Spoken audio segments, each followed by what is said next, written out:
Halo sahabatku. Selamat datang kembali di channel Jeritan Hati, tempat kita menyaksikan pembalasan cerdas dan keadilan yang tak terduga.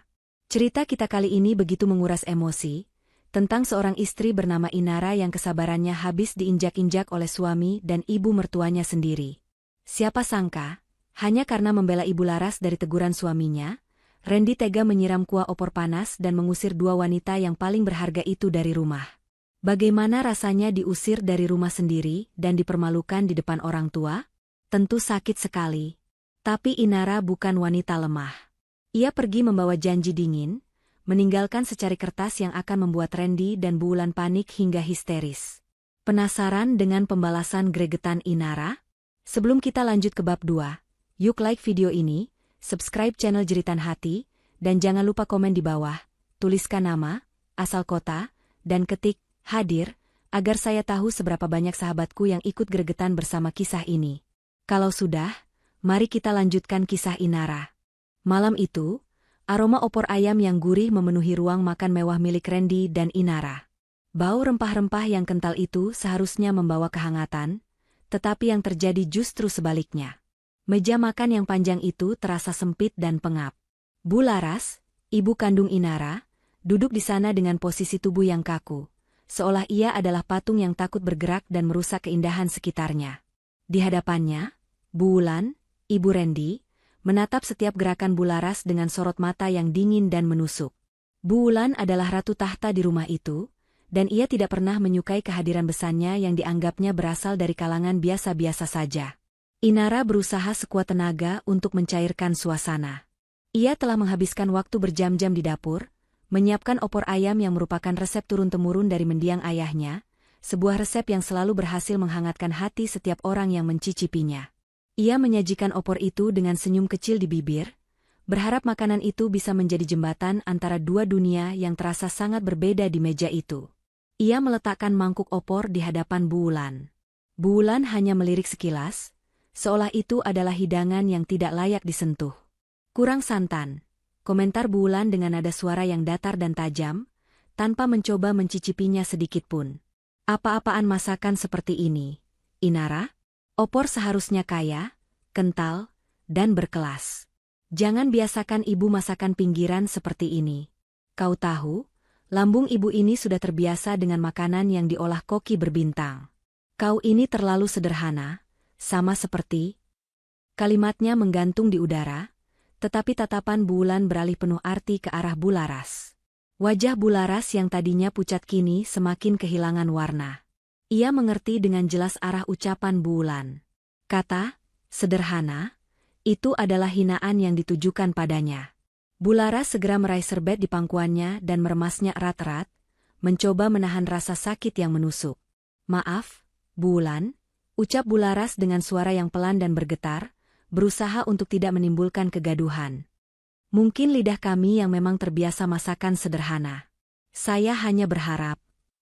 Belum selesai Bu Laras berbicara, Randy, yang sejak tadi hanya fokus pada tablet di tangannya, mendongak. Sorot mata Randy yang biasanya hanya menampakkan kebosanan kini dipenuhi amarah yang membara. Amarah itu terasa sangat tidak proporsional dengan masalah opor yang kurang santan. Randy memang sangat sensitif jika kenyamanan dan harga diri ibunya, Bu Wulan, terusik sedikit saja. Ibu Laras. Kenapa ibu harus datang ke sini dan membuat Ibu Wulan tidak nyaman? Suara Randy meninggi, memantul di dinding-dinding ruang makan. Ia berbicara kepada ibu mertuanya, tetapi nadanya lebih seperti seorang atasan yang sedang memarahi bawahan yang tidak becus. Bukankah sudah kubilang, kita ini punya standar. Standar kita berbeda, Bu. Kita tidak suka dengan hal-hal yang tidak terorganisir dan tidak sesuai kelas. Jantung Inara berdebar kencang. Ia merasa malu sekaligus marah. Selama ini ia selalu bersabar menghadapi semua perlakuan Bu Wulan, tetapi Randy tidak seharusnya ikut menghina ibunya di rumah mereka sendiri. Randy, tolong, ucap Inara, berusaha menenangkan suaminya dengan nada yang selembut mungkin. Jangan kasar. Ibu Laras hanya berkunjung. Mereka hanya sedang mendiskusikan rasa opor.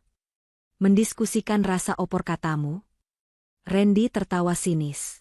Tawa itu terdengar kosong dan kejam. Kau ini bagaimana, Inara? Hanya karena teguran Ibu Wulan, kau malah membela ibumu di rumahku. Kau ini sudah menjadi istriku. Seharusnya kau tahu prioritasmu. Ibu Wulan adalah ibumu juga. Kau harus menuruti semua yang dikatakan Ibu Wulan. Inara terpukul. Ia tidak merasa sedang membela diri, ia hanya mencoba menengahi dan mengingatkan Randy tentang sopan santun. Perkataan Randy jelas menunjukkan bahwa bagi suaminya, ia tidak lebih dari seorang pelayan yang harus melayani dan menyenangkan ibu mertuanya, serta harus membuang jauh-jauh rasa hormatnya terhadap ibu kandungnya sendiri. Randy bangkit berdiri, tangannya mengepal erat. Wajahnya memerah padam karena emosi yang memuncak. Ia meraih mangkuk opor yang tadi digeser Bu Wulan, yang kuahnya masih mengepul tipis. Tanpa berpikir panjang, tanpa ada sedikitpun rasa kemanusiaan, ia mengayunkan tangannya dengan keras. Kuah opor panas itu mendarat tepat di bahu dan punggung Bu Laras. Percikan kuah itu bahkan mengenai wajah dan rambut Bu Laras. Bu Laras terlonjak kaget dan menjerit tertahan, menahan rasa panas dan sakit yang luar biasa di kulitnya. Air mata menetes bukan hanya karena rasa perih, tetapi juga karena rasa malu dan hinaan yang tak terhingga. Inara segera menghampiri ibunya, panik, dan mencoba membersihkan kuah opor itu dengan serbet. "Randy, apa yang kau lakukan?" teriak Inara. Ia tidak menyangka suaminya akan bertindak sejauh ini. Randy tidak peduli. Ia berdiri tegak, dadanya membusung, tampak puas dengan tindakannya yang baru saja ia lakukan. Ia menatap Inara dan Ibu Laras dengan tatapan jijik. Bu Wulan tersenyum sinis di tempat duduknya, seperti ratu yang baru saja menyaksikan seorang pengkhianat dihukum di hadapannya. "Keluar, kalian berdua," bentak Randy dengan suara yang lebih menggelegar dari sebelumnya. Suara itu dipenuhi otoritas palsu yang diwariskan dari Bu Wulan. "Kalian selalu membawa kesialan dan kesederhanaan menjijikkan ke rumah ini. Kalian selalu membuat suasana di rumah ini tidak nyaman. Aku sudah muak. Kemasi barang kalian. Pergi dan jangan pernah kembali." Inara membantu Ibu Laras berdiri. Rasa perih di bahu ibunya tidak seberapa dibandingkan dengan perih di hatinya. Ia menatap Randy, bukan lagi dengan air mata kesedihan, melainkan dengan tatapan kosong yang menyimpan janji dingin yang sangat mematikan. Ia tahu bahwa malam ini adalah batasnya. Semua kesabaran dan toleransi yang selama ini ia miliki telah habis terbakar bersama kuah opor panas itu. Inara segera membawa ibunya menuju kamar tamu, mencari salep dan pertolongan pertama untuk luka bakar di kulit Ibu Laras. Di balik pintu yang tertutup itu, Inara berkata kepada ibunya bahwa ini adalah akhir. "Kita akan pergi, Ibu," bisik Inara sambil mengoleskan salep. "Kita akan pergi dari tempat ini, dan Randy tidak akan pernah lagi bisa menyentuh ibu atau menghina kita lagi." Setelah memastikan Ibu Laras sedikit lebih nyaman, Inara kembali ke kamar mereka. Ia mulai mengemasi barang-barangnya, tetapi bukan hanya pakaian yang ia masukkan ke dalam koper. Ia juga memasukkan dokumen-dokumen penting yang selama ini ia sembunyikan dengan rapi. Ia tahu, rumah ini, mobil ini, dan segala kemewahan yang mereka nikmati, semuanya hanya ilusi. Sumber dari semua itu adalah dia, Inara, yang selama ini diremehkan dan dianggap hanya sebagai istri sederhana yang tidak tahu apa-apa. Saat Inara dan Ibu Laras selesai berkemas, hari sudah larut. Randy dan Bu Wulan sudah pergi ke kamar mereka, merasa lega karena masalah sudah selesai. Inara meletakkan koper kecil di samping Ibu Laras, yang kini sudah duduk diam di ruang tamu. Kemudian, Inara mengambil selembar kertas dan pulpen. Ia menuliskan beberapa baris kalimat. Bukan surat cerai, melainkan sebuah pengumuman. Ia meletakkan secari kertas itu di atas meja marmer di ruang makan, tepat di tempat ia dan ibunya tadi dipermalukan. Kertas itu diletakkan di bawah mangkuk opor yang sudah kosong. Inara menatap rumah itu untuk terakhir kalinya. Rumah megah ini, yang ia bantu bayar dengan uangnya, kini terasa seperti penjara yang harus ia tinggalkan. Ia menggenggam tangan Ibu Laras dengan erat. "Ayo, Ibu," ajak Inara. Mereka berjalan keluar, meninggalkan rumah itu tanpa menoleh ke belakang. Di luar, sebuah taksi sudah menunggu, dipesan oleh Inara sejak tadi. Pagi menjelang. Randy turun dari kamarnya dengan perasaan ringan, diikuti oleh Bu Wulan yang tampak senang. Mereka duduk di meja makan, mengharapkan sarapan yang tenang. Mata Randy menangkap secari kertas di atas meja. Ia meraihnya dengan rasa penasaran yang bercampur rasa meremehkan. Paling hanya surat permohonan maaf dari Inara, gumam Bulan sambil tersenyum puas. Randy membuka kertas itu dan mulai membaca. Wajahnya yang tadinya tenang perlahan berubah. Senyumnya lenyap. Matanya melebar, dan rahangnya mengeras. Kertas itu bukan surat permintaan maaf. Kertas itu adalah daftar lengkap fasilitas dan aset atas nama Inara, yang akan diputus total per hari itu juga. Randy segera meraih ponselnya untuk menelepon Inara. Tidak ada jawaban. Ia mencoba sekali lagi, tetapi yang ia dengar hanyalah nada sambung operator. Nomor Inara sudah tidak aktif. Randy berteriak. Jeritan histerisnya memecah kesunyian pagi di rumah mewah itu. Suara bentakan Randy masih menggema di seluruh penjuru rumah, memekakkan telinga. Ia berdiri di ambang pintu kamar tamu, tubuhnya yang tegap menjadi penghalang bagi Inara dan Ibu Laras.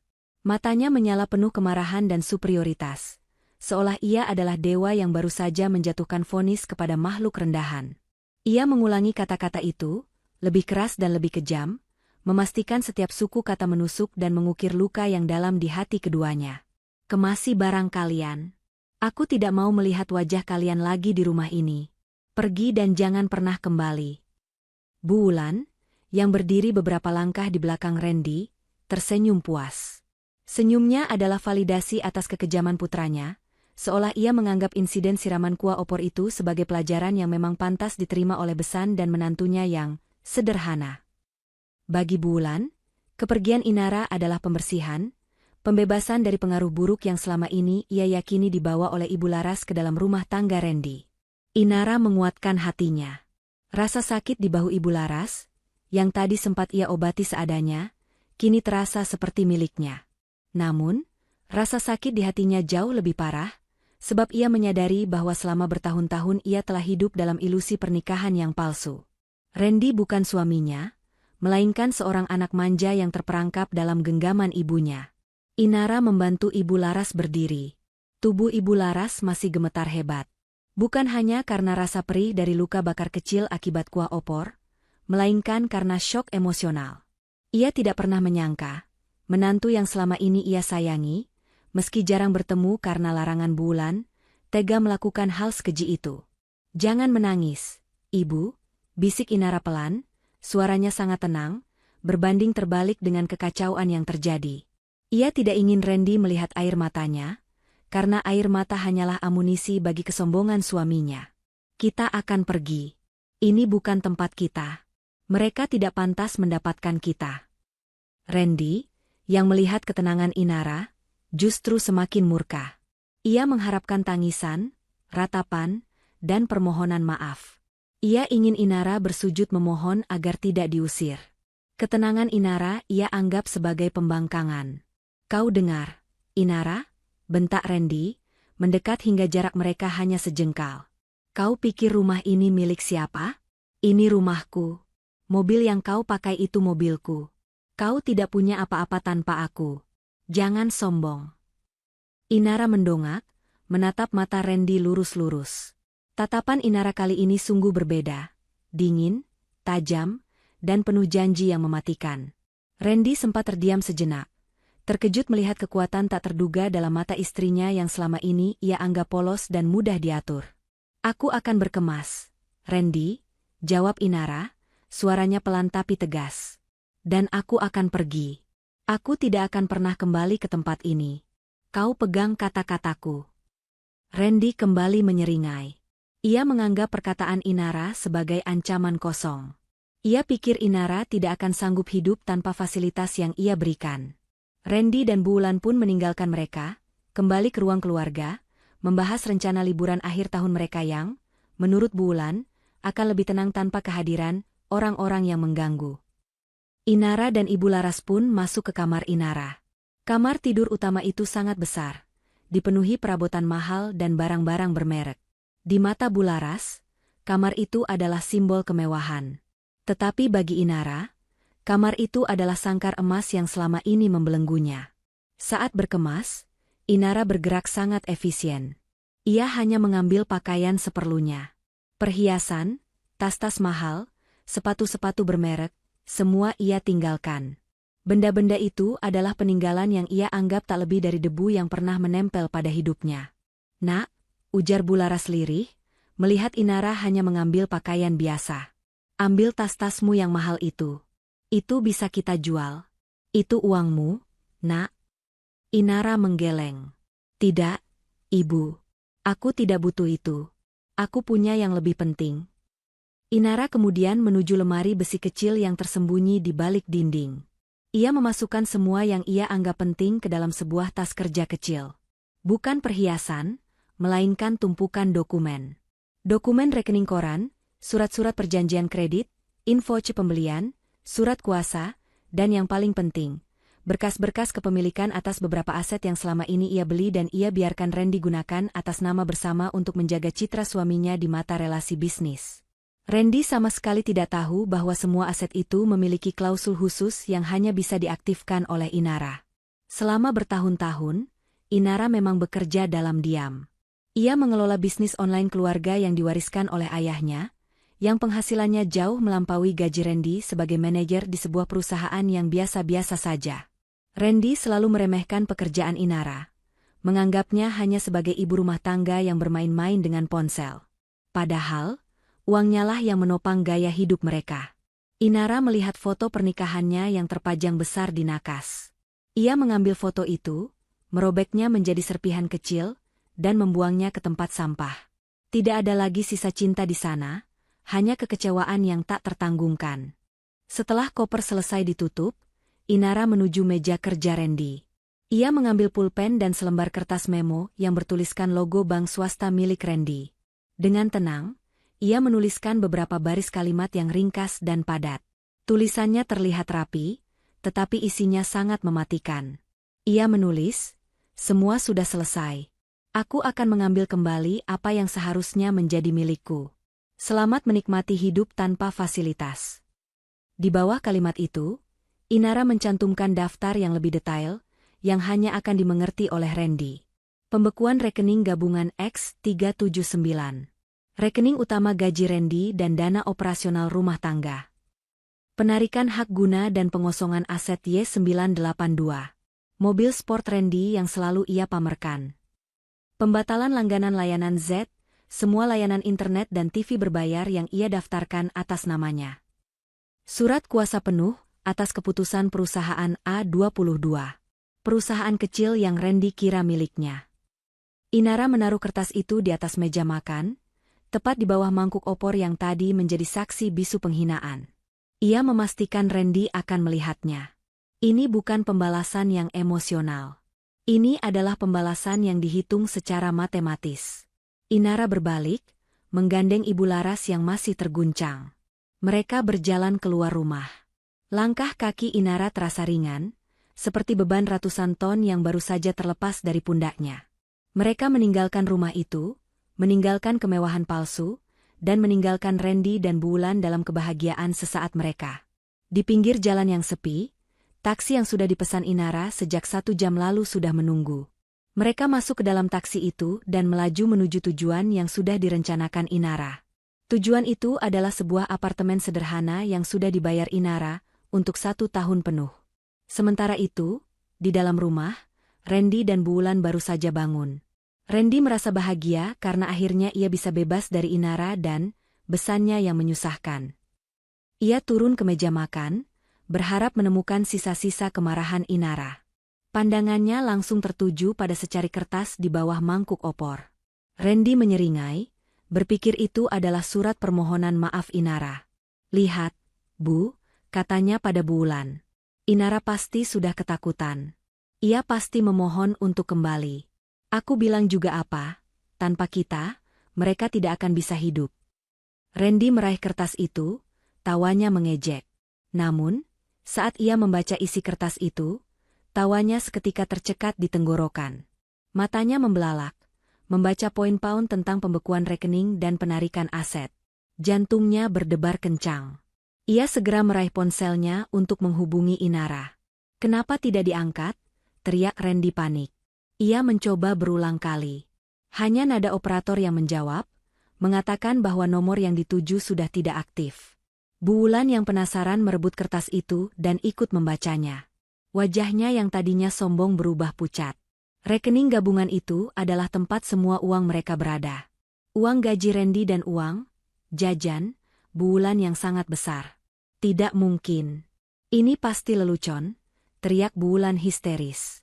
Cepat, Randy, telepon bank. Coba cek saldo di ATM sekarang juga. Ini pasti bohong. Randy bergegas menuju garasi. Taksi yang membawa Inara dan Ibu Laras melaju membelah keramaian kota, meninggalkan kompleks perumahan mewah yang kini terasa seperti mimpi buruk yang telah usai. Koper kecil yang berisi pakaian seadanya dan tas kerja yang menyimpan semua dokumen penting terasa sangat ringan. Bagi Inara, kepergian ini bukan pelarian, melainkan pembebasan yang sudah lama ia nantikan, sebuah langkah maju yang ia ambil dengan perencanaan matang, bukan dengan emosi sesaat. Di jok belakang, Ibu Laras masih terlihat pucat, sisa luka bakar di bahunya memang sudah diobati, tetapi luka di hatinya jauh lebih sulit disembuhkan. Ia terus memegangi tangan Inara, seolah takut putrinya akan hilang lagi. Ia menyesali kedatangannya yang malah memicu kemarahan Randy, hingga berujung pada pengusiran dan penghinaan yang kejam itu. Maafkan ibu, nak, bisik Ibu Laras, suaranya parau. Seandainya ibu tidak datang, kau pasti masih aman di rumah itu. Ibu sudah merusak semuanya. Inara menoleh, memberikan senyum yang menenangkan kepada ibunya. Senyum itu bukan senyum kepasrahan, melainkan senyum penuh kepastian yang sudah lama tidak dilihat oleh Ibu Laras. Tidak, Ibu, jawab Inara dengan suara yang mantap. Ibu tidak merusak apa-apa. Justru, kedatangan Ibu adalah katalis yang Inara butuhkan. Ini bukan salah Ibu, tapi ini adalah akhir dari kesabaranku yang sudah habis. Lagi pula, tempat yang akan kita tuju ini sudah Inara siapkan sejak lama. Mobil taksi itu berhenti di sebuah gedung apartemen di kawasan yang cukup elit, tetapi tidak terlalu mencolok dan jauh dari jangkauan Randy. Apartemen itu memang tidak semewah rumah Randy, tetapi terasa lebih hangat, lebih bersih, dan yang terpenting, terasa milik sendiri tanpa ada mata bulan yang mengawasi dan menghakimi. Inara segera mengurus kunci dan kartu akses. Ketika mereka masuk ke unit apartemen yang minimalis namun nyaman, Ibu Laras terpana. Tempat itu sudah terisi lengkap dengan perabotan yang nyaman, dan bahkan di dapur sudah tersedia bahan makanan segar. Bagaimana kau bisa melakukan ini, nak? Tanya Ibu Laras, keheranan. Kapan kau menyewa tempat ini? Dan kenapa semua sudah siap? Inara mendudukkan ibunya di sofa yang empuk. Ia kemudian membuka tas kerjanya dan mengeluarkan tumpukan dokumen. Momen itu adalah waktu yang tepat bagi Inara untuk membuka rahasia yang ia simpan rapat-rapat selama pernikahan. Ibu, kata Inara lembut, selama ini Randy dan Bu Wulan selalu meremehkan pekerjaanku sebagai ibu rumah tangga yang katanya hanya bermain ponsel. Mereka tidak tahu bahwa bisnis online warisan ayah yang kujalankan itu sudah berkembang pesat menjadi perusahaan yang sangat menguntungkan. Uang yang Randy kira gaji bulanannya, sebenarnya adalah komisi kecil yang kumasukkan ke rekeningnya secara rutin agar ia merasa punya kendali finansial. Ibu Laras menutup mulutnya, terkejut luar biasa. Ia tahu putrinya cerdas dan pekerja keras, tetapi ia tidak menyangka Inara menyembunyikan kekuatan finansial sebesar itu. Apartemen ini, Bu, sudah kusewa sejak 6 bulan lalu, lanjut Inara. Saat itu, Randy mulai sering berkata kasar dan Bu Wulan mulai terang-terangan menghina ibu di telepon. Aku sudah memprediksi bahwa puncak kekejaman mereka pasti akan terjadi. Aku menyiapkan tempat ini sebagai posko peluncuran pembalasanku. Inara kemudian mengeluarkan dokumen-dokumen yang lebih spesifik. Ia menunjukkan salinan surat perjanjian kredit atas mobil sport Randy. Mobil itu, jelas Inara, sepenuhnya kubeli dengan namaku, dengan skema kredit yang ketat. Di perjanjiannya, ada klausul yang memungkinkanku untuk menariknya kapan saja jika terjadi konflik domestik yang merugikan pihak pertama. Aku sudah mengirim surat kuasa ke Leasing pagi ini. Sebelum siang, mobil itu sudah tidak ada lagi di garasi mereka. Ibu Laras mendengarkan dengan saksama, matanya mulai memancarkan kebanggaan sekaligus kekaguman pada kecerdasan putrinya. Dan rekening gabungan itu, nak? Tanya Ibu Laras, khawatir. Rekening yang kau tulis di kertas itu. Apakah itu berarti uang Randy dan Bu Wulan akan hilang semua? Inara tersenyum penuh arti. Rekening itu memang gabungan, Bu. Tapi sumber dana utama di dalamnya adalah dari penghasilan bisnisku yang kumasukkan rutin, agar rekening itu terlihat sehat. Aku sudah mengaktifkan fitur lock dan transfer otomatis yang sudah kuatur berbulan-bulan lalu. Begitu aku memutus akses Randy dari ponselku, semua saldo yang tersisa, termasuk gaji Randy, sudah otomatis ditarik rekeningku yang lain, yang tidak mereka ketahui keberadaannya. Rekening itu kini saldo nihil. Ibu Laras tersenyum. Senyum itu tulus, bukan lagi senyum kesakitan, melainkan senyum kemenangan awal. Putrinya tidak hanya pergi dengan kepala tegak, tetapi juga meninggalkan bom waktu yang sangat terstruktur. Lalu, bagaimana dengan telepon dan internet di rumah itu? Tanya Ibu Laras. Itu adalah kartu truf kecil untuk membuat mereka semakin panik. Bu, jelas Inara. Semua langganan, termasuk wifi dan TV berbayar, atas namaku. Tadi pagi, saat kita di taksi, aku sudah menelepon provider dan meminta semua layanan itu diputus dengan alasan pindah alamat dan permohonan penutupan akun mendadak. Inara menjelaskan bahwa pemutusan koneksi itu bukan sekadar mengganggu hiburan, tetapi akan memutus jalur komunikasi dan pekerjaan Randy. Randy selama ini bekerja dari rumah 2 kali seminggu, dan sangat bergantung pada internet cepat. Tanpa itu, pekerjaannya akan kacau. Inara kemudian meraih ponsel baru yang sudah ia siapkan. Ponsel lamanya sudah ia nonaktifkan dan akan ia buang. Ia membuat akun media sosial baru, hanya untuk memantau situasi dari kejauhan tanpa dapat dilacak. Ia benar-benar telah memutuskan semua jembatan yang menghubungkannya dengan Randy dan Bu Wulan. Ketenangan Inara di apartemen barunya adalah antitesis sempurna dari apa yang kini terjadi di rumah mewah itu. Inara menyeduh teh hangat untuk ibunya, duduk di sampingnya, dan merasakan kedamaian sejati yang sudah lama hilang.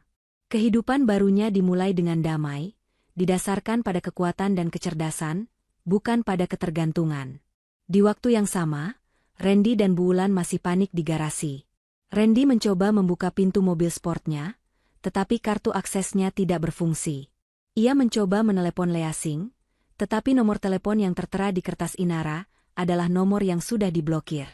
Bu Wulan terus berteriak histeris di samping Randy, menuntut anaknya melakukan sesuatu. Kekacauan di rumah mewah itu baru saja dimulai, dan Inara sudah berada di tempat yang sangat jauh, aman, dan siap menyaksikan kehancuran yang ia rancang dengan sempurna. Ia sudah mengamankan hatinya, ibunya, dan keuangannya. Ia membiarkan Randy dan Bu Wulan tenggelam dalam kebodohan dan keserakahan mereka sendiri, tanpa pelampung darinya sedikitpun. Inara tahu, pembalasan yang paling menyakitkan bukanlah kemarahan, tetapi pemutusan total yang membuat target merasa tidak berarti dan tidak berdaya. Pagi itu di rumah mewah Randy dan Bu Wulan berubah menjadi arena perdebatan dan histeria yang menyakitkan. Kecantikan dan kemewahan interior rumah itu terasa kontras dengan teriakan panik yang memecah keheningan. Secari kertas yang ditinggalkan Inara di meja makan telah menjadi bom waktu yang meledak tepat di wajah mereka. Randy dan Bu Wulan berdiri di depan garasi, tempat di mana mobil sport Randy seharusnya terparkir dengan gagah. Coba lagi. Kau pasti salah tekan tombolnya, Randy, bentak Bu Wulan, mendorong tangan putranya yang gemetar. Randy sudah mencoba berkali-kali menekan tombol remote di tangannya, tetapi pintu garasi yang tebal itu tetap diam membisu. Ia kemudian mencoba membuka pintu manual, tetapi pintu itu terkunci rapat dari dalam. Rasa panik mulai menjalar dari ujung kaki hingga ke kepala. Ini aneh, Bu, ujar Randy, suaranya sudah tidak lagi bernada sombong, melainkan dipenuhi rasa takut. Aku tidak pernah mengunci garasi dari dalam seperti ini. Dan kenapa remotenya tidak berfungsi? Bu Wulan mengambil kunci mobil dari tangan Randy. Cepat, kita ke bank sekarang. Kita harus buktikan bahwa Inara hanya mengancam kosong di kertas ini. Saldo rekening kita tidak mungkin kosong. Mereka segera keluar dari rumah dan bergegas menuju mobil yang lain, mobil keluarga yang biasa dipakai Bu Wulan. Namun, saat Randy mencoba menyalakan mesin, mobil itu hanya mengeluarkan bunyi samar. Ia mencoba lagi, dan lagi, tetapi mesin itu menolak untuk hidup. Astaga, ada apa lagi ini? Randy memukul setir dengan frustrasi. Ia menyadari sesuatu, mobil keluarga itu juga dibeli dengan menggunakan pinjaman yang diatur oleh Inara. Meski Bu Wulan sering menggunakannya, surat-surat kendaraan dan kewenangan finansial ada pada Inara. Kita naik taksi saja, Randy. teriak Bu Wulan, menarik tangan putranya keluar dari mobil yang mogok itu. Wajahnya sudah benar-benar panik. Perjalanan singkat menuju bank terasa seperti perjalanan ke tiang gantungan. Randy dan Bu Wulan duduk diam di dalam taksi. Pikiran mereka dipenuhi ketakutan akan kehancuran finansial yang ditorehkan Inara. Mereka masih berharap bahwa tulisan Inara di kertas itu hanyalah gertakan belaka, sebuah bentuk pembalasan emosional yang tidak berarti. Setibanya di bank, Randy langsung menuju mesin ATM terdekat. Dengan tangan yang sedikit gemetar, ia memasukkan kartu ATM gabungan mereka. Ia menekan tombol untuk pengecekan saldo. Bu Wulan berdiri di sampingnya, mencondongkan tubuh, menahan napas. Layar ATM menampilkan sebuah pesan yang ringkas, tetapi dampaknya jauh lebih menghancurkan daripada siraman kuah opor panas. Saldo Anda saat ini adalah Rp0,00. Randy dan Bu Wulan saling pandang. Mata mereka membelalak lebar, tidak percaya dengan apa yang mereka lihat. Saldo nihil. Rekening yang menampung gaji Randy, tabungan Bu Wulan, dan dana untuk operasional rumah tangga, kini kosong melompong. Tidak mungkin. Ini pasti kesalahan sistem, teriak Bu Wulan, menarik kerah baju Randy. Coba kartu yang lain. Kartu milikmu yang pribadi. Randy mencoba kartu ATM-nya yang lain, kartu yang hanya berisi sisa-sisa uang kecil dari bonus akhir tahun. Namun, layar kembali menampilkan pesan serupa, akun ini telah dibekukan. Hubungi customer service. Bu Wulan terduduk lemas di lantai marmer bank. Histerisnya tidak lagi berbentuk teriakan amarah, tetapi rengekan ketakutan. Uangku, uang belanjaku. Randy, bagaimana kita bisa hidup? Bagaimana kita bisa membayar semua tagihan? Randy segera berlari ke meja customer service. Ia menjelaskan situasinya dengan wajah penuh keringat, menuntut penjelasan tentang pembekuan akun. Petugas customer service itu, setelah memeriksa data, menatap Randy dengan ekspresi datar. Maaf, Bapak Randy, kata petugas itu dengan sopan namun tegas. Berdasarkan data kami, akun gabungan ini telah dibekukan dan dialihkan kewenangannya oleh pemegang kuasa penuh, Ibu Inara. Beliau telah memberikan surat kuasa dan perjanjian yang sah, yang menyatakan bahwa segala dana di dalamnya dipindah-tangankan ke akun lain, karena adanya pelanggaran perjanjian pranikah terkait aset dan kekerasan domestik. Dan untuk akun pribadi Bapak, pembekuan dilakukan atas permintaan yang sama karena akun tersebut terindikasi menggunakan dana dari sumber yang sama yang kini sudah dialihkan. Randy merasa lututnya lemas. Ia tidak ingat pernah menandatangani perjanjian pranikah yang sedetail itu. Tentu saja ia tidak ingat, karena perjanjian itu adalah dokumen legal yang disiapkan Inara sendiri, diselipkan di antara tumpukan berkas kantor yang harus ia tanda tangani buru-buru. Ia terlalu sombong untuk membaca detailnya, yakin bahwa Inara tidak akan pernah bisa berbuat apa-apa. Saat Randy dan Bu Wulan kembali ke rumah, keadaan semakin buruk. Mereka berjalan kaki karena tidak punya uang tunai untuk taksi, dan kartu mereka sudah tidak berfungsi. Sesampainya di kompleks rumah mereka melihat mobil sport Randy, aset yang paling ia banggakan, sudah diangkut oleh truk derek. Mobilku. Hei, jangan bawa mobilku, teriak Randy, berlari mendekat.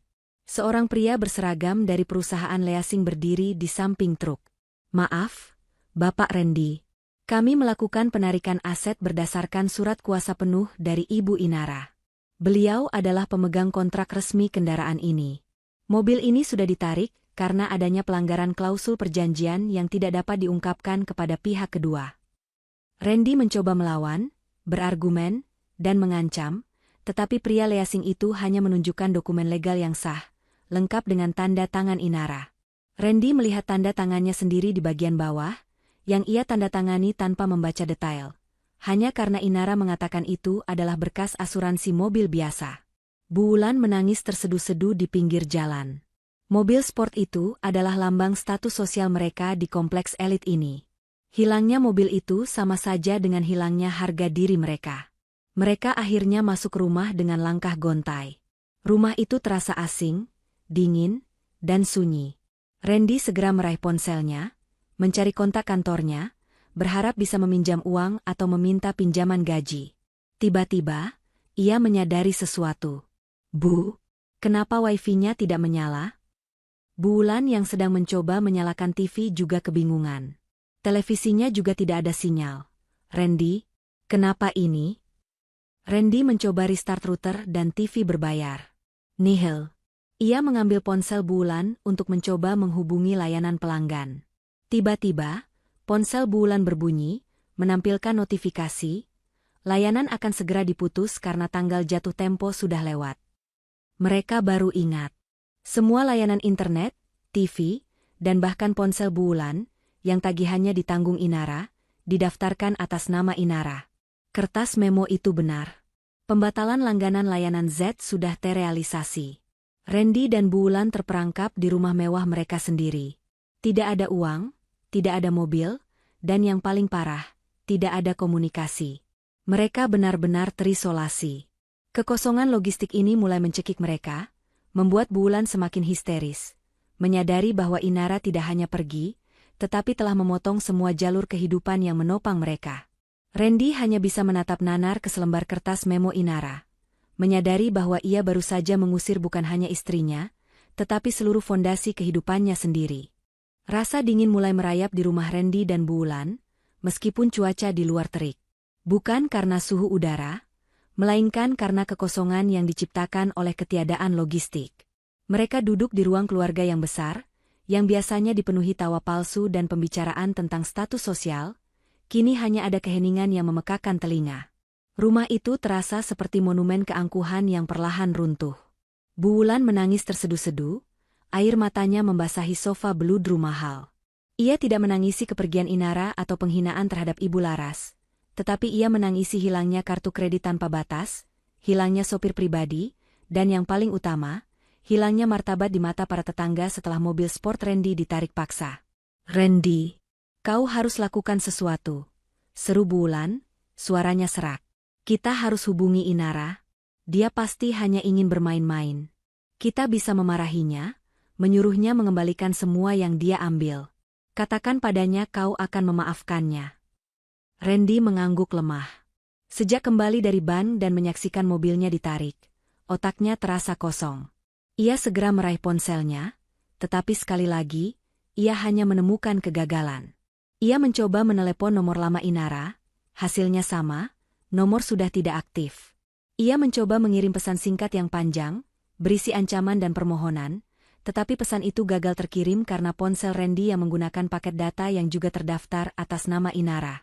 "Tidak bisa, Bu," kata Randy, frustrasi, melemparkan ponselnya ke meja. "Nomornya sudah mati. Ponsel kita juga tidak bisa terhubung ke internet, karena wifi sudah diputus. Kita terputus." Bulan mengambil ponselnya sendiri. "Aku akan mencoba menghubungi teman-teman sosialitaku. Mereka pasti tahu di mana Inara bersembunyi. Dia pasti menginap di rumah salah satu temannya." Bulan mencoba menelepon, tetapi setelah beberapa kali panggilan, ia menyadari sesuatu yang lebih mengerikan. "Nomorku, pulsa dan paket dataku sudah habis. Aku tidak bisa menelepon siapa-siapa." Randy ingat bahwa selama ini, semua pengeluaran komunikasi dan pulsa Bulan ditangani oleh Inara, yang memasukkan pulsa dan paket data secara otomatis. Karena pembekuan rekening total, semua layanan otomatis itu berhenti. Mereka bahkan tidak punya uang tunai untuk membeli pulsa darurat. "Kita harus cek media sosialnya," kata Randy, dengan sedikit harapan. Ia mengambil tablet lamanya, berharap masih ada sisa koneksi internet di sana. Setelah susah payah terhubung dengan hotspot publik dari rumah tetangga, Randy akhirnya berhasil membuka akun media sosial Inara. Namun, hasilnya nihil. Akun Instagram, Facebook, dan bahkan LinkedIn Inara sudah tidak ditemukan. Inara tidak hanya memblokir Randy, tetapi ia benar-benar menonaktifkan semua jejak digitalnya. "Dia menghilang, Bu," bisik Randy, suaranya gemetar. "Dia menghilangkan semua jejaknya. Tidak ada yang bisa kita hubungi. Kita tidak tahu harus mencarinya di mana." Bulan kini mulai benar-benar histeris. Ia menjerit, memukuli sofa, dan mengacak-acak rambutnya sendiri. Bukan hanya masalah uang, tetapi masalah kendali yang hilang total. Bulan selalu mendikte hidup Randy, dan Randy selalu mendikte Inara. Sekarang, mereka yang didikte oleh ketiadaan. "Kau harus ke kantor. Kau harus pinjam uang dari teman kantormu," perintah Bulan, mendorong Randy. Pinjam uang tunai sebanyak mungkin. Kita butuh uang untuk membayar listrik, air, dan makanan. Randy merasa lega. Setidaknya ia masih punya kantor. Ia masih punya pekerjaan bergengsi yang memberinya status. Ia segera mengenakan pakaian formal, menyisir rambutnya, berusaha tampil meyakinkan. Ia harus mencari taksi, yang artinya ia harus berjalan kaki keluar kompleks menuju jalan raya besar untuk mencari uang tunai pinjaman. Aku akan kembali dengan uang, Bu, janji Randy, meskipun ia sendiri tidak yakin. Saat Randy keluar rumah, Bulan yang ditinggal sendirian mulai merasa cemas. Ia mencoba membuka lemari es. Isinya penuh dengan makanan mewah dan bahan-bahan impor yang hanya bisa dibeli menggunakan kartu kredit premium. Semua makanan itu harus diolah oleh Inara. Kini, dengan saldo nihil, Bulan menyadari ia tidak tahu cara memasak makanan yang layak. Ia hanya terbiasa dengan masakan yang disiapkan Inara, atau memesan makanan siap saji premium. Bulan berteriak lagi. Ia haus, tetapi air minum galon sudah hampir habis. Ia lapar, tetapi ia tidak punya uang tunai sepeser pun untuk membeli makanan di luar. Ia mencari semua laci di rumah, berharap menemukan uang tunai yang disembunyikan Inara, tetapi yang ia temukan hanyalah tagihan-tagihan yang sudah dibayar lunas oleh Inara. Kertas memo yang ditinggalkan Inara kini menjadi mantra histeria mereka. Randy telah melihat dampaknya pada rekening bank dan mobil. Sekarang, Bulan melihat dampaknya pada kehidupan sehari-hari. Sementara Randy berjalan kaki di bawah terik matahari, Bulan terperosok di sofa, memikirkan betapa bodohnya mereka membiarkan Inara yang mereka anggap tidak penting mengendalikan semua logistik dan finansial mereka. Mereka terlalu sibuk menikmati status sosial palsu, sampai melupakan bahwa kunci dari kenyamanan itu ada di tangan wanita yang mereka usir dan hina. Di sisi lain kota, di apartemen barunya yang damai, Inara sedang minum teh hangat bersama Ibu Laras. Inara membuka ponsel barunya, melihat notifikasi email dari bank dan leasing yang mengonfirmasi bahwa operasi pembekuan total telah berjalan 100%. Bagaimana, Nak? Tanya Ibu Laras, khawatir melihat ekspresi Inara. Inara tersenyum tenang. Semua sudah sesuai rencana, Ibu. Sekarang, mereka benar-benar terisolasi. Mereka tidak punya uang, tidak punya kendaraan, dan tidak punya cara untuk menghubungi kita. Randy mungkin sedang menuju kantor sekarang, berharap bahwa pekerjaan adalah satu-satunya hal yang tersisa di tangannya. Inara kemudian mengeluarkan dokumen terakhir dari tas kerjanya, surat kuasa dan surat pengunduran diri yang sudah ditandatangani Randy. Itu adalah surat yang Randy tanda tangani sebagai bagian dari perjanjian kerja kantornya yang diselipkan Inara di antara berkas pribadinya. Surat itu memberi Inara hak untuk mengajukan pengunduran diri Randy kapan saja. Randy masih berpikir pekerjaannya aman. Bu, kata Inara. Tapi ia lupa, aku sudah tahu semua kebusukan di kantornya. Besok pagi, ia tidak akan lagi punya pekerjaan. Itu adalah bab 8 kita, Bu. Kehancuran total yang tanpa jalan keluar. Ibu Laras menatap Inara dengan mata berbinar-binar. Putrinya telah berubah dari istri yang sabar menjadi jenderal yang merencanakan pembalasan dengan kecerdasan yang mematikan. Ketenangan Inara adalah simbol kekuatan yang sesungguhnya. Sebuah kekuatan yang tidak pernah dimiliki oleh Randy dan Bulan, yang hanya mengandalkan uang dan kekuasaan palsu. Randy tiba di pinggir jalan raya. Ia berhasil memberhentikan taksi dan meminta diantar ke kantor. Di dalam taksi, ia mencoba meminjam uang dari sang sopir, tetapi sopir itu menolak dengan sopan. Randy merosot di kursi taksi, tubuhnya gemetar, menyadari bahwa ia telah kehilangan segalanya, bahkan uang tunai untuk membayar taksi yang ia tumpangi saat ini. Ia merasa harga dirinya hancur berkeping-keping. Randy tiba di depan gedung kantornya, sebuah menara kaca tinggi yang menjadi simbol kesuksesan yang selama ini ia klaim. Ia turun dari taksi dengan wajah panik, tangannya merogoh saku, tetapi ia hanya menemukan angin kosong. Ia tidak punya uang tunai sepeser pun untuk membayar taksi. Tunggu sebentar, Pak, ujar Randy kepada sopir taksi dengan suara yang dibuat-buat tenang. Kartu saya sedang bermasalah. Saya akan pinjam uang ke rekan kerja saya di dalam. Jangan khawatir, saya manajer di sini.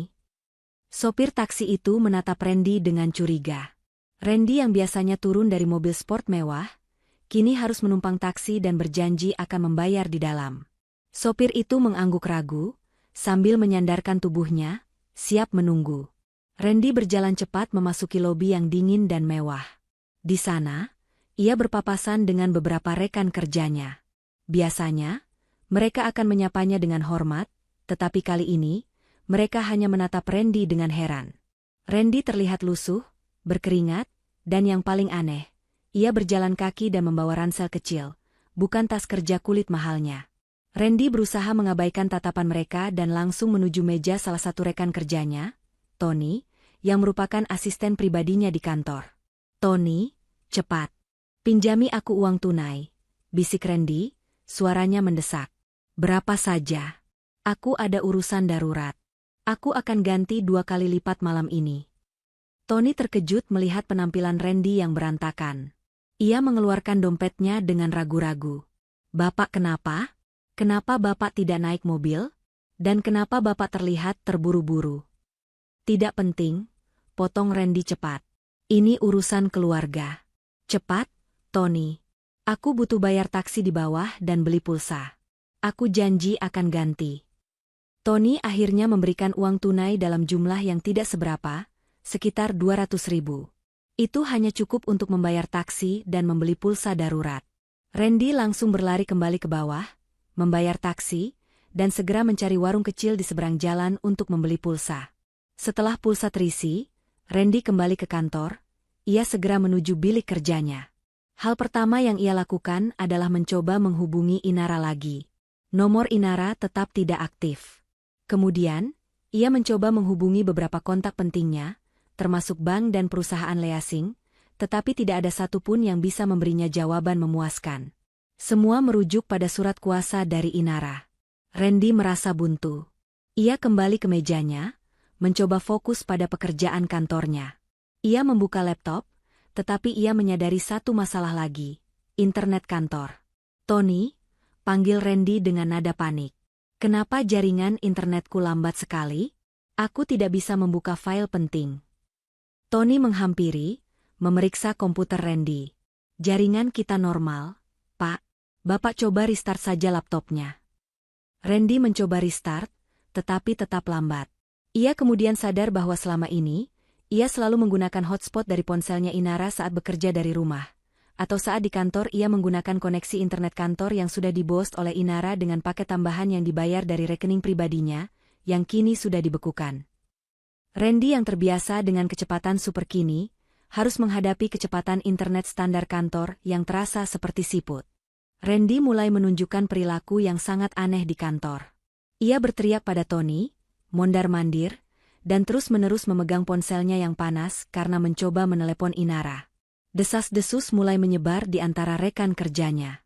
Kau lihat Randy hari ini? Bisik seorang rekan kerja di sudut ruangan.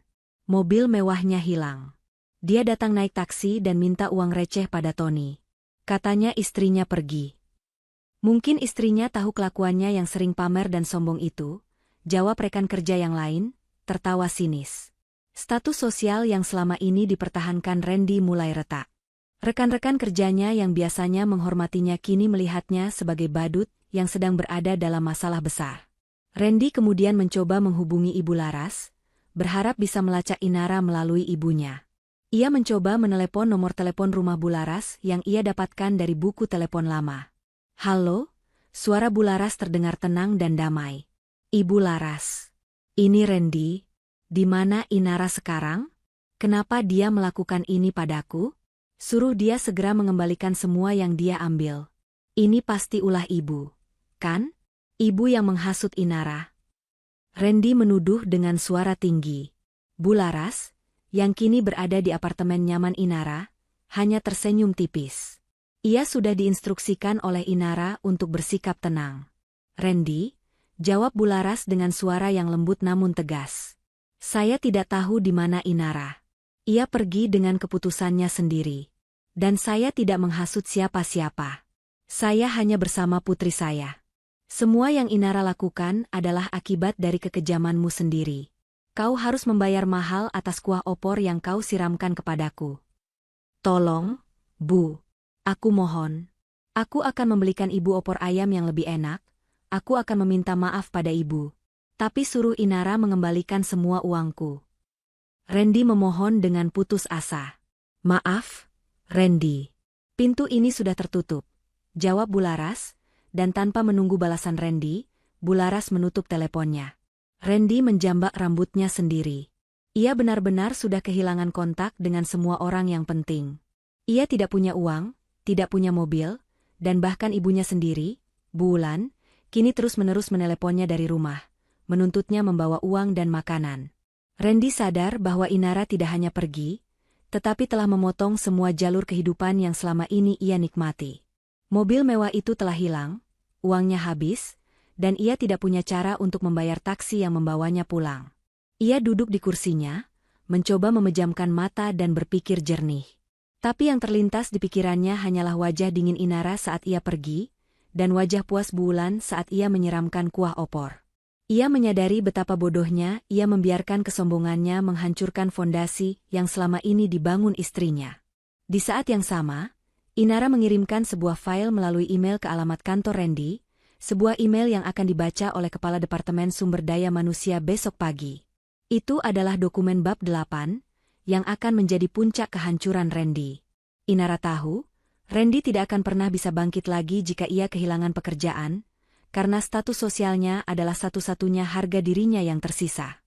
Randy menghabiskan sisa hari itu di kantor dengan rasa gelisah, perutnya lapar, dan pikirannya kacau. Ia harus berjalan kaki lagi untuk pulang, tetapi ia harus melewati sopir taksi yang menunggunya dengan tatapan curiga di luar. Ia memutuskan untuk bersembunyi di kantor hingga malam hari, berharap sopir taksi itu lelah dan pergi. Ia rela tidur di kursi kantor demi menghindari hutang taksi Rp200.000. Malam hari menyelimuti rumah Randy dan Bu Wulan. Rumah yang biasanya terang benderang dengan lampu-lampu kristal, kini terasa redup dan suram. Bu Wulan duduk sendirian di sofa ruang tamu yang mewah, diliputi kegelapan yang bukan hanya fisik, tetapi juga emosional. Ia lapar, ia haus, dan ia kedinginan. Ia tidak tahu cara menyalakan pemanas ruangan, karena selama ini semua hal teknis diurus oleh Inara. Ponselnya kehabisan daya dan ia tidak bisa mengisi ulang, karena semua tagihan listrik dan internet yang diurus oleh Inara sudah mulai bermasalah. Bu Wulan mencoba menghubungi Randy, tetapi ponselnya hanya mengeluarkan suara notifikasi bahwa teleponnya mati. Ia merasa sangat terisolasi. Kekosongan ini adalah hal yang paling menakutkan baginya. Seumur hidupnya, Bu Wulan tidak pernah kekurangan uang sepeser pun, tidak pernah harus memikirkan tagihan, dan tidak pernah harus melakukan pekerjaan rumah tangga sekecil apapun. Kini, ia harus menghadapi kenyataan bahwa ia terkurung dalam istananya sendiri, yang perlahan berubah menjadi penjara yang mencekik. Ia bangkit, berjalan ke dapur, berharap menemukan sesuatu yang bisa dimakan tanpa perlu diolah. Lemari es mewah itu memang penuh, tetapi semua isinya adalah bahan mentah atau makanan beku yang harus dimasak. Bu Wulan tidak pernah memasak. Bahkan merebus air pun ia tidak tahu caranya. Ia mencoba makan sepotong roti yang sudah lama, tetapi rasa laparnya tidak terpuaskan. Air mata Bu Wulan kembali menetes. Ia tidak menangisi Inara, melainkan nasibnya sendiri yang mendadak jatuh miskin dan tidak berdaya. Ia mulai menyalahkan Randy. Anak tidak berguna, gerutu Bu Wulan sambil memukul meja. Semua ini salah Randy. Seharusnya dia tidak menyiram kuah opor itu. Seharusnya dia tidak mengusir Inara. Inara itu bodoh, tapi uangnya banyak. Randy malah menghancurkan sumber uang kita. Bu Wulan kemudian mencoba mencari jejak Inara dengan cara kuno. Ia pergi ke kamar Inara dan Randy, mengobrak-abrik laci dan lemari, berharap menemukan nomor telepon teman dekat Inara atau alamat rumah Ibu Laras. Namun, ia hanya menemukan pakaian-pakaian bermerek dan perhiasan yang ditinggalkan Inara. Ia menemukan buku telepon lama Randy. Dengan susah payah, ia mengingat nomor telepon rumah salah satu kenalan dekat Inara, seorang teman kuliah yang sudah lama tidak mereka ajak bicara karena dianggap tidak selevel. Bu Wulan segera menuju telepon rumah yang terpasang di ruang kerja. Ia mengangkat gagang telepon, tetapi yang ia dengar hanyalah nada putus. Sambungan telepon rumah itu juga telah diputus oleh Inara, yang memang mendaftarkannya atas namanya untuk urusan bisnis. Tidak mungkin. Semua putus. Bu Wulan menjerit. Ia merasakan keputusasaan yang luar biasa. Inara benar-benar sudah merencanakan ini dengan matang. Ia memotong semua jalur komunikasi, membuatnya tidak bisa menghubungi siapapun untuk meminta bantuan, bahkan tidak bisa menghubungi kantor Randy. Di sisi lain kota, di kantor Randy, sang manajer bersembunyi di dalam bilik kerjanya. Ia takut keluar karena sopir taksi masih menunggu di luar. Randy tidur di kursi dengan perut keroncongan. Ia tidak makan sejak sarapan. Dinginnya AC kantor terasa menusuk ke tulang. Ia merasa sangat bodoh. Ia seorang manajer, bergaji puluhan juta, tetapi kini ia tidur di kantor karena tidak mampu membayar ongkos taksi dan tidak punya uang untuk membeli makanan. Tengah malam, Randy menggunakan sedikit sisa daya ponselnya untuk mengirim pesan suara ke Bulan melalui chat lama yang masih terhubung. "Bu, kau harus bertahan," pesan Randy, suaranya parau dan lemah. "Aku tidak bisa pulang. Aku tidak punya uang. Sopir taksi masih menunggu di luar. Aku akan mencoba mencari pinjaman besok pagi. Kau cari alamat keluarga Inara. Kita harus menemukannya. Kita harus merayunya." Bulan menerima pesan suara itu beberapa jam kemudian, saat ia berhasil menemukan pengisi daya cadangan untuk ponselnya. Mendengar suara Randy yang penuh keputusasaan, bukannya iba, Bulan justru semakin marah. "Randy, kau pengecut. Kau lari dari masalah," balas Bulan dengan pesan suara yang penuh amarah. "Kau bilang kau manajer hebat. Kenapa kau tidak punya uang sepeser pun di kantormu? Cepat pulang. Aku lapar. Aku takut sendirian di rumah ini." Pertengkaran jarak jauh melalui pesan suara itu semakin memperjelas keretakan hubungan ibu dan anak ini. Mereka tidak lagi saling mendukung, melainkan saling menyalahkan atas kehancuran yang mereka hadapi. Keesokan paginya, Randy yang lusuh dan tidak mandi memberanikan diri keluar dari kantor. Ia mencoba mencari Tony, asistennya, untuk meminjam uang lagi. Ia harus membayar taksi dan membeli sarapan. Randy menemukan Tony sedang berbicara dengan kepala Departemen SDM di depan pintu kantor. Randy berjalan mendekat dengan senyum palsu. "Pagi, Tony." "Pagi, Pak Bagas," sapa Randy, berusaha terlihat normal. Namun, Pak Bagas, kepala SDM, menatap Randy dengan tatapan yang sangat dingin. "Bapak Randy, bisakah kita bicara di ruangan saya sebentar?" ujar Pak Bagas, nadanya sangat formal dan tidak bersahabat. Randy merasa ada yang tidak beres. Tapi ia berusaha bersikap tenang. Ia mengikuti Pak Bagas ke ruangan yang tertutup. Di sana, di atas meja, sudah ada sebuah map berwarna merah. "Ada apa, Pak Bagas?" tanya Randy, mencoba tersenyum. "Apakah ada proyek baru untukku?" Pak Bagas mendorong map merah itu ke hadapan Randy. "Bapak Randy, ini adalah surat pengunduran diri Bapak yang kami terima melalui email resmi Bapak, serta beberapa lampiran bukti yang sangat memberatkan terkait perilaku kerja dan etika Bapak." Wajah Randy berubah putih pucat. "Apa? Pengunduran diri? Aku tidak pernah mengajukan surat pengunduran diri." "Surat itu sudah ditandatangani, Bapak," kata Pak Bagas, menunjukkan tanda tangan Randy di bagian bawah surat. Tanda tangan itu memang milik Randy. Randy ingat bahwa ia pernah menandatangani dokumen ini di rumah, diselipkan oleh Inara di antara berkas-berkas penting yang ia tanda tangani buru-buru. Ia pikir itu hanya formulir internal perusahaan. "Dan lampiran ini," lanjut Pak Bagas, menunjuk tumpukan kertas. "Ini adalah bukti track record Bapak yang kurang memuaskan, sering memalsukan laporan biaya, dan menerima komisi gelap dari klien-klien tertentu. Kami sudah melakukan audit mendadak berdasarkan informasi dari pihak yang sangat terpercaya." Randy ambruk di kursi. Ia tahu persis siapa pihak yang sangat terpercaya itu. Hanya Inara yang tahu semua detail kebusukan finansialnya.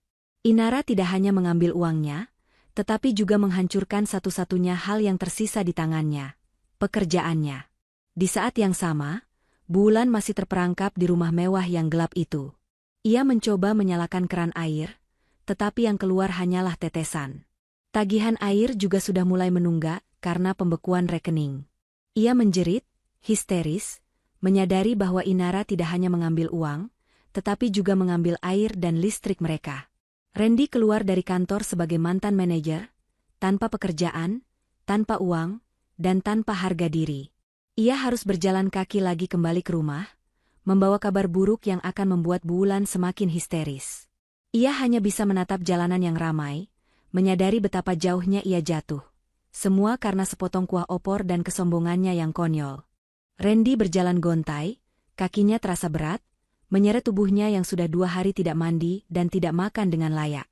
Seragam kerjanya yang mahal kini tampak kusut dan kotor, mencerminkan kehancuran status yang ia alami. Ia bukan lagi manajer Randy yang sombong, melainkan seorang pengangguran yang dililit keputusasaan. Kalimat dari Pak Bagas tentang pihak yang sangat terpercaya terus berputar-putar di kepalanya. Ia tahu betul, tidak ada orang lain selain Inara yang memiliki akses dan pengetahuan detail tentang semua kebusukan finansialnya di kantor. Perjalanan dari kantor menuju rumah mewah itu yang biasanya ditempuh dalam 10 menit dengan mobil, kini terasa seperti perjalanan panjang yang menyiksa di bawah terik matahari. Randy tidak hanya kehilangan pekerjaan, tetapi ia juga kehilangan alasan untuk berpura-pura. Pekerjaan adalah harga dirinya, dan kini harga dirinya telah direnggut oleh wanita yang ia usir. Saat Randy tiba di depan gerbang rumahnya, ia harus memanjat pagar kecil di samping gerbang utama, karena ia tidak punya kartu akses, dan tidak bisa menekan bel rumah yang sudah mati karena listrik yang mulai bermasalah.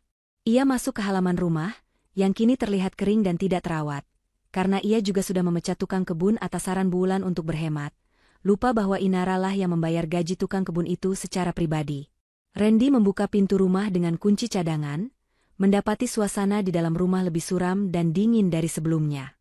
Bu Wulan terduduk di lantai ruang tamu, bersandar pada sofa, dengan wajah pucat dan mata sembab.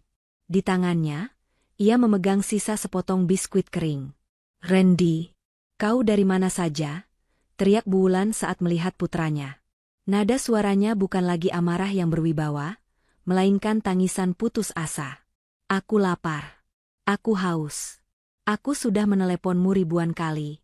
Kenapa kau baru pulang? Mana uangnya? Kau bawa makanan apa?" Randy melemparkan ranselnya ke lantai. Ia ambruk di samping ibunya, tidak mampu lagi menahan beban kegagalan. Aku sudah dipecat, Bu," bisik Randy, suaranya tercekat. Ia tidak sanggup mengangkat kepalanya. Bu Wulan terdiam sesaat. Lalu, keheningan itu pecah menjadi jeritan histeris yang menusuk. "Dipecat? Kau bilang apa? Kenapa bisa dipecat? Kau kan manajer. Kau punya jabatan tinggi." Bu Wulan bangkit dan mengguncang bahu Randy dengan keras. "Kau bohong. Kau pasti menyimpan uang itu sendiri, kan? Kau menyembunyikan uangmu dan membiarkan ibumu kelaparan di rumah mewah ini?" "Aku tidak berbohong." Randy balik berteriak, amarahnya meledak setelah menahan diri berhari-hari. "Ini semua gara-gara Inara. Dia mengirim surat pengunduran diri palsu atas namaku. Dia juga mengirim semua bukti kebusukanku di kantor ke Pak Bagas. Dia mengambil semua uang kita, semua mobil kita, dan sekarang dia mengambil pekerjaanku." "Kau yang bodoh, Randy," balas Bu Wulan, menampar wajah putranya dengan keras. Tamparan itu keras, penuh penyesalan, dan amarah. "Kau yang terlalu sombong. Kau yang menyiram kuah opor ke Ibu Laras. Kau yang mengusirnya. Aku sudah bilang, jangan pernah cari masalah dengan orang yang kau anggap lemah. Kau hanya manajer bergaji kecil yang uangnya tidak ada apa-apanya dibandingkan kekayaan rahasia Inara. Inara yang membayar hidup kita, Randy. Kau tidak sadar itu." Konfrontasi itu memuncak. Ibu dan anak itu saling menyalahkan, mengeluarkan semua rasa frustrasi dan penyesalan yang tertahan.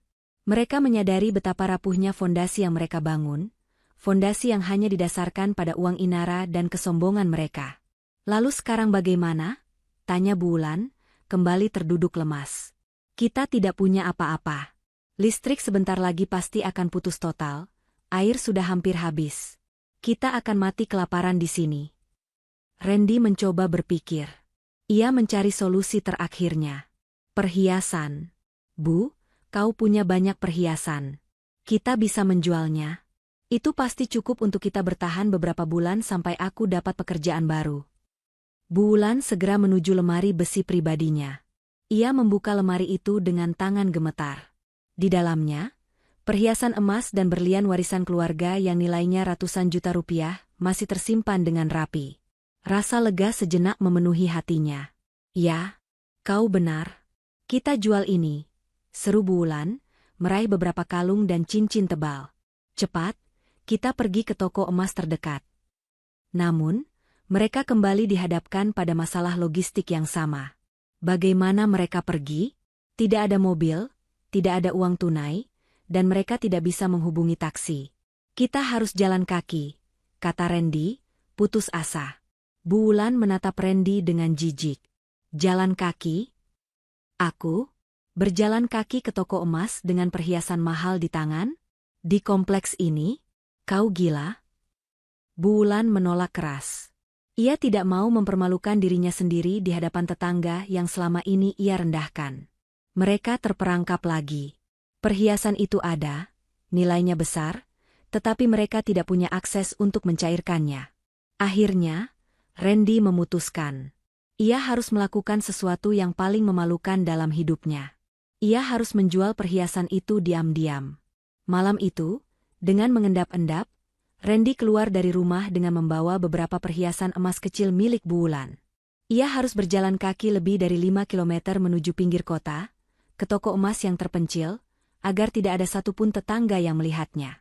Ia berjalan di tengah malam, dengan rasa malu yang luar biasa, seorang mantan manajer yang menjual perhiasan ibunya untuk membeli sebungkus nasi dan beberapa botol air mineral.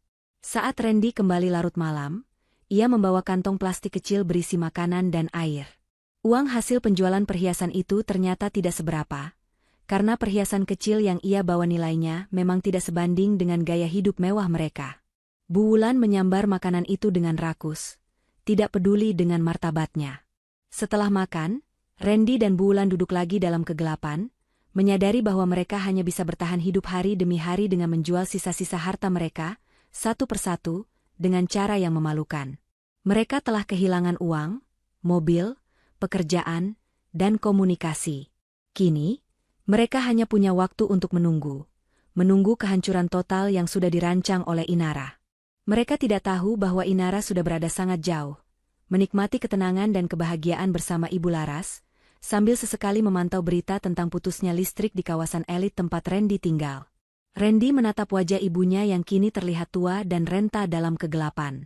Ia menyadari bahwa semua ini bermula dari kesombongan Bu Wulan, yang ia dukung dengan kebodohannya sendiri. Rasa penyesalan itu mulai muncul. Bukan penyesalan karena menyakiti Inara, tetapi penyesalan karena kehilangan kehidupan mewahnya. Penyesalan yang masih berfokus pada diri sendiri.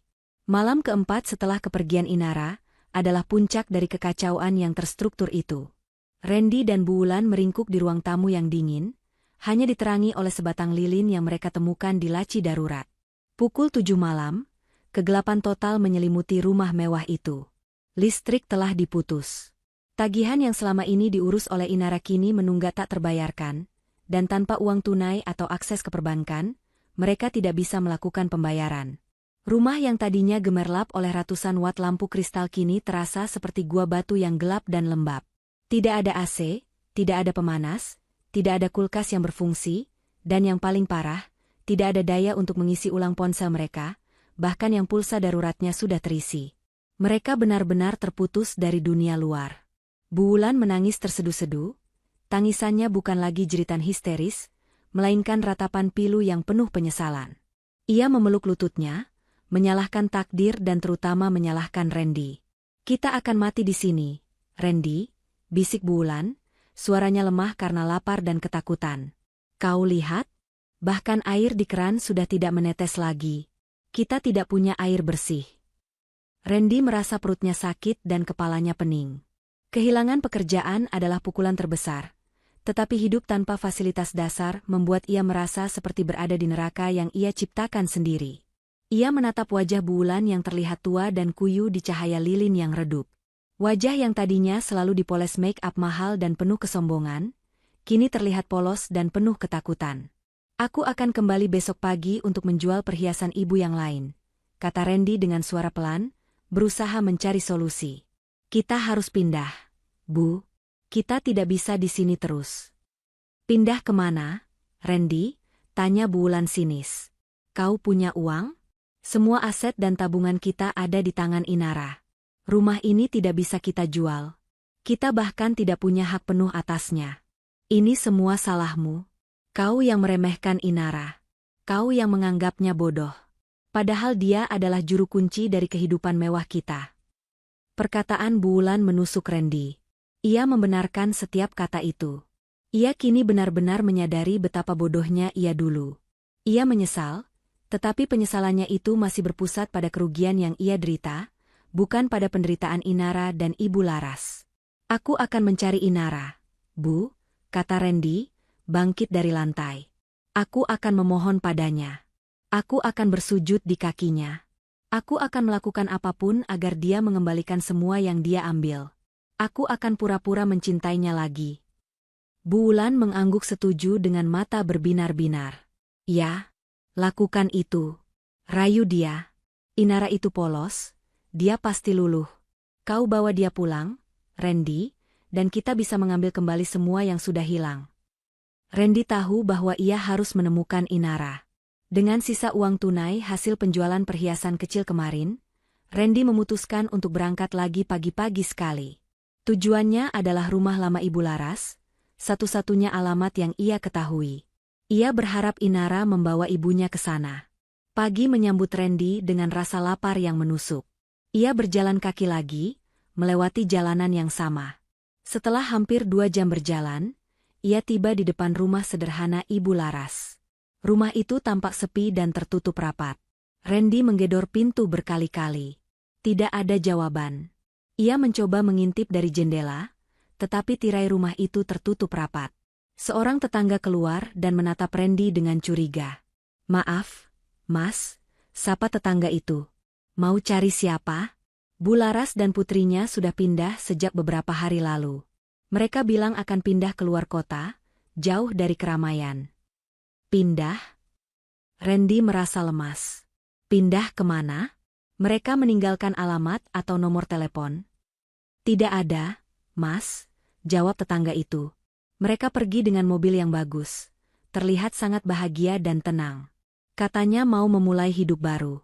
Bu Laras berpesan, kalau ada yang mencari, bilang saja, mereka sudah menemukan kedamaian sejati. Randy ambruk di depan pagar rumah Bu Laras. Kata-kata, kedamaian sejati, itu terasa seperti tamparan keras. Inara tidak hanya pergi, ia menghilang tanpa jejak. Ia benar-benar memutus semua tali yang menghubungkan mereka. Keesokan harinya, Randy kembali ke rumah mewah itu dengan tangan kosong. Ia membawa kabar buruk yang membuat Bu Wulan menjerit histeris lagi. Kau pembohong. Kau tidak becus, teriak Bu Wulan, mendorong Randy. Aku tidak mau tahu. Kau harus cari uang. Kau harus jual rumah ini. Randy menatap rumah mewah yang gelap itu. Kita tidak bisa menjualnya, Bu. Aku sudah menghubungi pengacara. Rumah ini memang atas nama bersama, tetapi Inara memiliki hak veto penuh yang terlampir dalam perjanjian pranikah yang dulu kukira hanya formalitas. Dia bisa memblokir penjualan apapun. Kita terikat di sini, Bu, terikat dalam kehancuran yang tak berujung. Bu Wulan menangis tanpa suara. Mereka terperangkap. Mereka tidak bisa tinggal di rumah itu karena semua fasilitas sudah mati, dan mereka tidak bisa menjualnya untuk membeli kebebasan. Malam itu, mereka tidur di lantai, saling memunggungi, kedinginan dan kelaparan. Randy memejamkan mata, memikirkan Inara. Ia membayangkan senyum Inara, tawa Inara, dan masakan Inara. Ia merindukan Inara, tetapi bukan karena cinta, melainkan karena ia merindukan kenyamanan dan kemudahan yang dibawa oleh Inara. Penyesalan semu itu memenuhi hatinya. Penyesalan yang didasarkan pada kerugian materi dan hilangnya status sosial. Di saat yang sama, di sebuah apartemen yang nyaman, Inara dan Ibu Laras sedang makan malam. Mereka tertawa, menceritakan masa kecil Inara. Ibu Laras terlihat lebih muda, lebih bahagia, dan lebih damai. Inara, apa kau yakin Randy tidak akan bisa menemukan kita? Tanya Ibu Laras. Inara tersenyum, menyendokkan opor ayam, opor yang sama, tetapi kali ini dimasak dengan cinta, ke mangkuk ibunya. Tidak akan, Ibu. Ponsel lamaku sudah kulempar ke laut. Semua akun sudah kututup, dan semua jejak sudah kuhapus. Mereka hanya akan menemukan kehancuran di rumah itu. Kita sudah benar-benar bebas. Inara kemudian mengeluarkan 2 tiket pesawat. Besok pagi, kita akan terbang, Ibu. Ke tempat yang sangat jauh, di mana tidak ada kuah opor yang disiramkan, tidak ada penghinaan, dan hanya ada kedamaian sejati. Ketenangan Inara adalah kemenangan terbesar. Ia tidak hanya membalas, tetapi ia membangun kembali hidupnya dengan fondasi yang jauh lebih kuat. Meninggalkan Randy dan Bulan dalam penderitaan yang mereka anggap sebagai karma yang kejam, padahal itu adalah keadilan yang dirancang oleh Inara. Pagi itu, udara di kota terasa segar, kontras dengan suasana yang menyelimuti rumah mewah di kompleks elit tempat Randy dan Bulan terperangkap. Di sana, mereka bangun dalam kegelapan.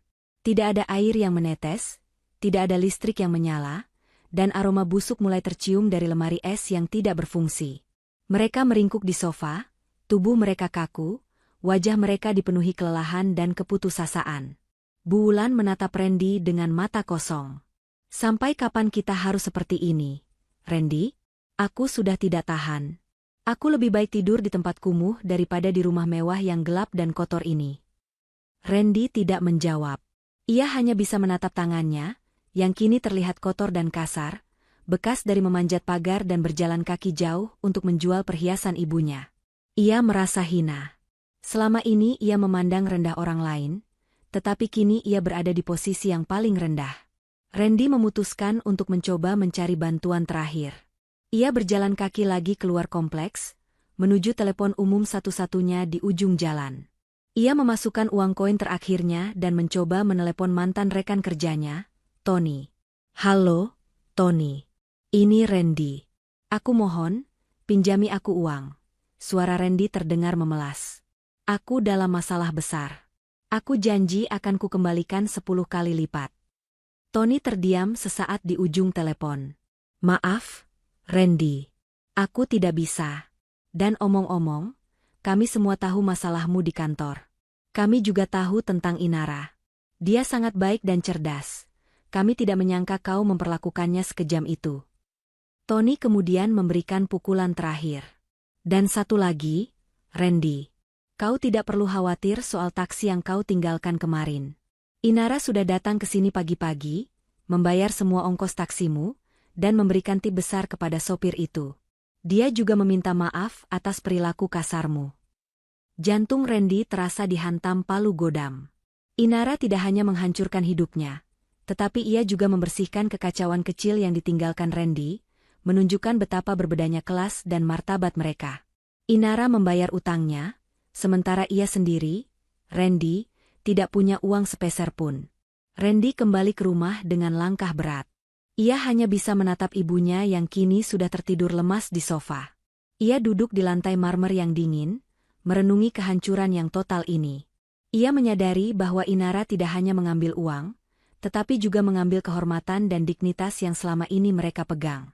Sementara Randy tenggelam dalam penyesalan semu yang berfokus pada kerugian materi, Inara dan Ibu Laras sudah berada di bandara internasional. Mereka duduk dengan tenang di ruang tunggu eksklusif, jauh dari hiruk-pikuk. Ibu Laras terlihat sangat bahagia. Ia mengenakan pakaian baru yang nyaman, dan di matanya, tidak ada lagi jejak kesedihan atau ketakutan. Ini semua terasa seperti mimpi, Nak, ujar Ibu Laras, memegang tiket pesawat di tangannya. Kita akan pergi sejauh ini. Kau benar-benar sudah merencanakan semuanya dengan sempurna. Inara tersenyum, menyesap kopi. Di tangannya, ia memegang ponsel lamanya, ponsel yang akan ia nonaktifkan dan buang. Ponsel itu telah ia nyalakan sebentar, hanya untuk satu tujuan terakhir. Tiba-tiba, ponsel itu menerima sebuah pesan singkat dari nomor yang tidak dikenal. Tetapi Inara tahu itu pasti Randy yang mencoba menghubunginya melalui nomor darurat atau telepon pinjaman. Pesan itu berbunyi panjang, berisi campuran makian, ancaman, dan permohonan maaf yang sangat palsu. Inara, aku tahu kau yang melakukan ini. Kembalikan semuanya. Aku mohon. Aku janji akan berubah. Aku janji akan memuliakan ibumu. Aku akan berlutut di kakimu. Aku akan melakukan apapun. Aku tidak bisa hidup tanpamu. Aku akan mati kelaparan di rumah ini. Aku mohon. Balas pesanku.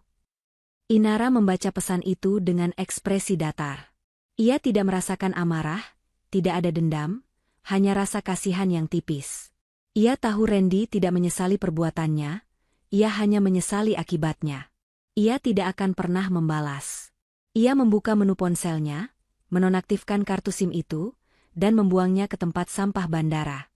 Ia telah memutus benang komunikasi terakhir mereka. Tak lama kemudian, sebuah pengumuman terdengar, memanggil penumpang untuk penerbangan mereka. Inara menggandeng tangan Ibu Laras. "Ayo, Ibu," ajak Inara. "Saatnya kita terbang." Saat pesawat mulai lepas landas dan menembus awan, Inara menatap ke bawah. Ia melihat daratan Indonesia perlahan mengecil. Ia tahu, di bawah sana, Randy dan Bu Wulan masih terperangkap dalam kegelapan di rumah yang tidak lagi punya air dan listrik, dikelilingi barang-barang mewah yang tidak berguna. Mereka ditinggalkan dalam kehancuran total yang mereka rancang sendiri, tanpa ada jalan keluar, karena Inara telah menghapus keberadaannya dari hidup mereka. Inara menyandarkan kepalanya ke kursi, memejamkan mata. Kuah opor panas itu memang membakar kulit ibunya, tetapi itu telah membersihkan mata Inara dari ilusi pernikahan yang palsu. Ketenangan sejati tidak didapatkan dari membalas dendam dengan amarah, tetapi dari memutus total ikatan dengan orang-orang beracun dan membangun kehidupan baru di atas kebebasan yang hakiki. Di ketinggian ribuan kaki, di atas awan, Inara tersenyum. Ia telah memenangkan pertempuran dan memenangkan hidupnya. Pesan moralnya: kekejaman dan kesombongan akan selalu menemukan keadilannya sendiri. Jangan pernah meremehkan orang yang kau anggap lemah, sebab di balik kesabaran tersimpan kekuatan dan kecerdasan yang mampu menghancurkan fondasi hidupmu secara terstruktur. Kemenangan sejati adalah kebebasan.